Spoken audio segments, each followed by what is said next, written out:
Il lui dit, tant que tu t'es pas fait jeter d'un film, t'es pas encore un musicien de film.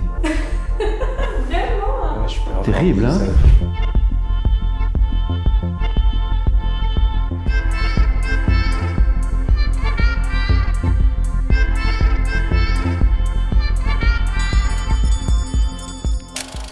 J'avais envie de raconter l'histoire d'amour entre la force et la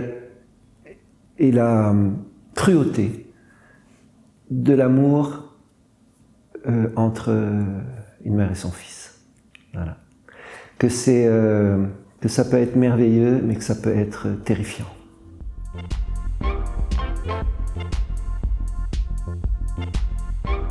C'est la productrice de mon film, une des 3 productrices, Anna Tayeb, qui à un moment où j'étais un peu très soucieux de la musique et que je n'arrivais pas à trouver la personne avec qui m'entendre vraiment, m'a parlé d'Antonin en me disant qu'elle avait travaillé déjà avec lui et voilà, que c'était très bien. Et donc j'ai rencontré Antonin et en même temps, comme c'est mon premier film, je voulais un musicien d'expérience, que je pensais, parce que je pensais que la jeunesse d'Antonin allait m'insécuriser. Et il se trouve que c'est avec Antonin que je me suis senti le plus confortable, parce que j'ai commencé à travailler avec d'autres personnes avant lui. Et c'est avec lui, quand on a décidé de travailler ensemble, que tout de suite le dialogue s'est fait de manière extrêmement fluide et fructueuse. Pour moi, ça s'est très très bien passé. J'ai eu des mésententes avec d'autres musiciens avec qui j'ai travaillé avant, mais des mésententes tout à fait cordiales parce que c'était des grands musiciens vraiment très bien chacun, mais j'arrivais pas à me faire comprendre.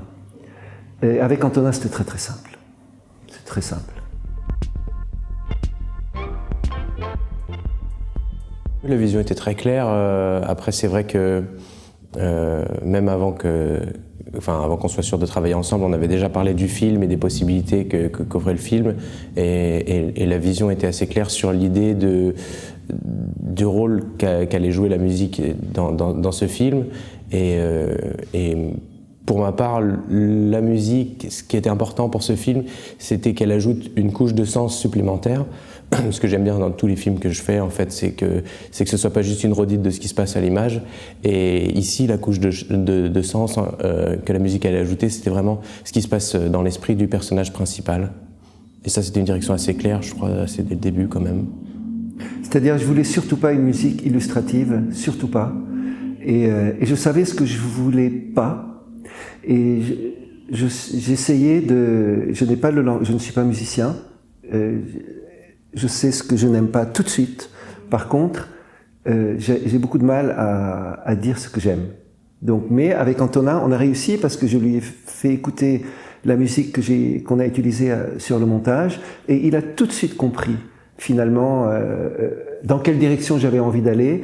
Et ce qui est très très agréable avec Antonin, c'est qu'il il n'a pas un ego mal placé, donc du coup, quand j'aimais pas, ou tout d'un coup, au contraire, il m'encourageait toujours à essayer de lui dire quoi, où, comment, et il comprenait, et puis il réagissait tout le temps, vraiment, d'une manière qui était très très belle. Et la séance d'enregistrement, quand il a travaillé, c'était formidable, parce que là, du coup, on a vraiment travaillé ensemble, il était très à l'écoute. Et voilà, c'est une vraie collaboration, cette musique. Oui, et puis il y avait cette chose, c'est que jusqu'à la séance d'enregistrement, il y avait quand même, vu qu'on voulait être uniquement avec des vrais instruments, les maquettes et le travail préalable étaient quand même pas exactement ce qu'allait être la musique finale, étant donné que les vrais instruments sont toujours différents de ce qu'on peut produire par ordinateur. Et donc, quand on a travaillé en travail préparatoire sur chacune des pistes du film, j'ai essayé d'être au plus proche de ce que ça allait sonner, mais par exemple, la musique est écrite pour violoncelle et piano, et donc parfois le violoncelle solo comme ça, sur des petites notes tenues ou sur des choses, est très difficile à reproduire juste avec un ordinateur, et donc il a fallu trouver des moyens pour qu'on puisse se projeter Et une fois l'enregistrement lancé, on a corrigé pas mal de choses et il s'est passé beaucoup de choses en fait à l'enregistrement. Et j'avais voulu expressément qu'on enregistre à l'image. Donc les musiciens avaient les images du film pendant qu'ils jouaient, et nous on les avait aussi en régie pour vraiment avoir tout de suite la musique à l'image et s'adapter en fonction de ce qu'on ressentait. Et donc on a corrigé certains aspects de la partition, même jusqu'au dernier moment en studio pendant l'enregistrement.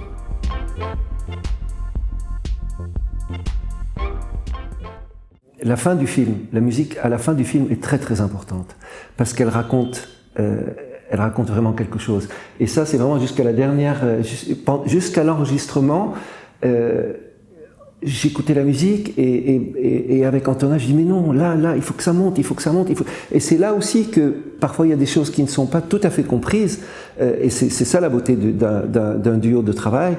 Et que là, tout d'un coup, comme lui, oui. C'est à ce moment-là aussi qu'il a compris cette petite chose à la fin que je n'arrivais pas à lui, parce qu'elle n'était pas très claire pour moi, comment ce film se termine. Et la musique, dans comment ce film se termine, est extrêmement importante. Elle joue vraiment, elle dit quelque chose. La scène finale aussi. est sublime, j'ai adoré. Ouais. Wow. Et comment elle est montée, et comment la musique vient, comment elle ne vient pas, comment elle monte, comment elle s'arrête. Et elle raconte vraiment une histoire par rapport à ce personnage. Et ce qui, je pense, est intéressant, c'est que quand on a décidé de commencer à travailler la musique du film, on s'est dit que cette musique était la musique du personnage principal, mais que la mélodie, je suis très attaché à la mélodie, et la mélodie, en fait, on a commencé par chercher la mélodie de la fin, enfin la mélodie du personnage principal, et c'est ensuite que j'ai dit à Carlos, on va passer déjà bien 10 jours à chercher vraiment la mélodie du film et la mélodie de Layla, et la musique de la fin. Et une fois qu'on aura trouvé la musique de la fin, on déclinera tout ça à chacune des situations et des esthétiques ou des ethos qu'il pouvait y avoir dans le film. Mais en fait, il n'y a qu'un seul thème dans tout le film, et qu'une seule mélodie finalement. Même si parfois on ne s'en rend pas compte, c'est la même musique qui est variée en fait. Oui, j'avais envie de ça aussi. Et ça, la proposition d'Antonin était très très belle parce que j'avais envie d'une mélodie tout à fait reconnaissable, extrêmement simple. Ça, je pense que le mot de simple est revenu tout le temps dans nos...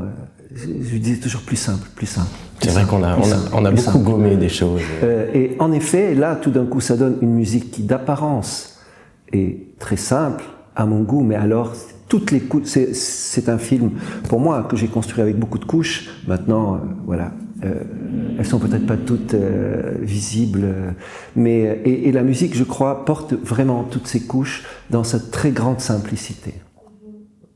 L'idée que le matériel de base est extrêmement simple, il y a assez peu de notes. Voilà.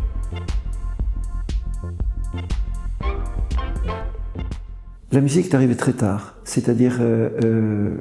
non, elle est arrivée, presque tout était fini, j'étais presque en étalonnage. Oh wow, okay. Oui. Okay. C'était pas un choix. J'avais vu l'entièreté du film avant voilà, de commencer à composer. Voilà. Je pense que ça c'est surtout le travail du compositeur en fait, c'est par rapport à ce que tu disais sur l'ego, c'est d'arriver à se placer en tant que serviteur de l'intention du réalisateur et pas en tant simplement qu'artiste qui veut faire sa propre musique. On est au service d'une œuvre et au service d'une vision, donc c'est plutôt moi qui ai essayé de m'adapter en fait et de comprendre vraiment quels étaient les besoins sur ce film et sur ce que Carlos voulait.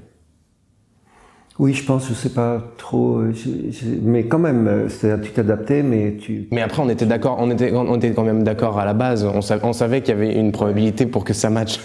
Oui, et voilà, que c'était pas, on n'était pas de deux univers différents. Non, voilà, on avait un vocabulaire de base commun, donc les visions n'étaient pas nécessairement différentes. Et ensuite, je pense que c'est plus au compositeur de s'adapter. Mais... c'est-à-dire, il faut que le compositeur puisse aider le réalisateur à trouver. Parce que moi, je ne suis pas musicien, j'ai pas le langage musicien, je ne sais pas dire, là, je voudrais, quand on parle de violoncelle et tout ça, moi, Je sais pas tout ça. Moi, tout ce que je peux, enfin, je connais des réalisateurs qui sont musiciens et c'est formidable parce que du coup, ils ont un dialogue avec leurs musiciens qui est beaucoup plus élaboré que moi avec Antonin, par exemple. Moi, avec Antonin, c'était surtout non ou oui.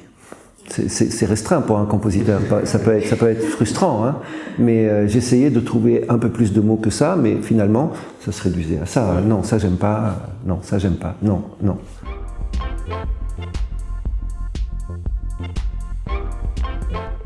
Finalement, c'est beaucoup plus simple que ça. Il y a beaucoup plus. Je cherchais une chanson qui soit à la mode en 58, et puis j'ai écouté des chansons, et puis celle-là m'a fait penser à ma mère. Et je me suis imaginé, je me dis oui, ma mère a dû certainement la chanter parce que c'était la chanson à la mode en 58. Donc je me suis dit ces trois sœurs, oui, puis elle est marrante, elle est jolie, elle est gaie. C'est vraiment, j'imaginais trois adolescentes qui rêvent d'amour et tout ça.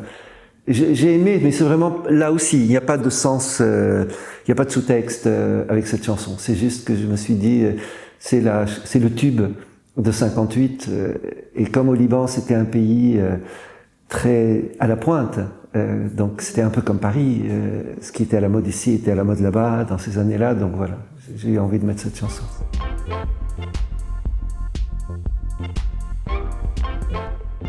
Là, la seule, il y en a beaucoup, hein, vraiment. Je suis très sensible aux musiques de film, mais je pense au Mépris et Delerue, je trouve ça extraordinaire. D'ailleurs, ce matin, au petit déjeuner, j'ai rencontré un musicien, dont j'ai oublié le nom, évidemment, j'ai aucune mémoire, Barbier, un gars merveilleux. Donc on a discuté, et puis je lui ai raconté un peu mon aventure du film et tout ça, et je lui ai dit combien c'était difficile pour moi la musique, et combien c'était pas évident, combien je me sentais un peu boiteux avec les musiciens, je savais pas leur parler et tout ça, et que j'ai dû remercier deux musiciens et que c'était terrible pour moi et que je l'ai très mal vécu et tout ça.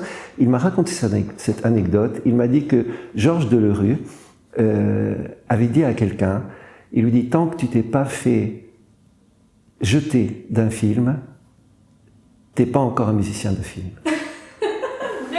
Ouais, je suis pas encore terrible, musicien hein, de film.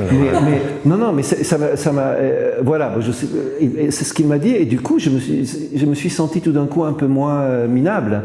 Je me suis dit, ah oui, en effet, donc c'est trop dur, ce duo. C'est très dur pour les musiciens. C'est trop dur pour eux, parce qu'ils bossent, puis après, t'as le gars qui vient, qui dit, non, c'est pas bien, sans arriver vraiment à lui dire ce qu'il attend. Donc je trouve ça terrible. C'est dur, la musique. Il n'y a pas de meilleur, mais moi je dirais Nino Rota dans Rocco et ses frères. Je pense que la scène, je vais pas spoiler ceux qui n'ont pas vu le film, mais il y a une scène dans le film où la musique aide l'action de manière tout à fait magistrale, et ouais.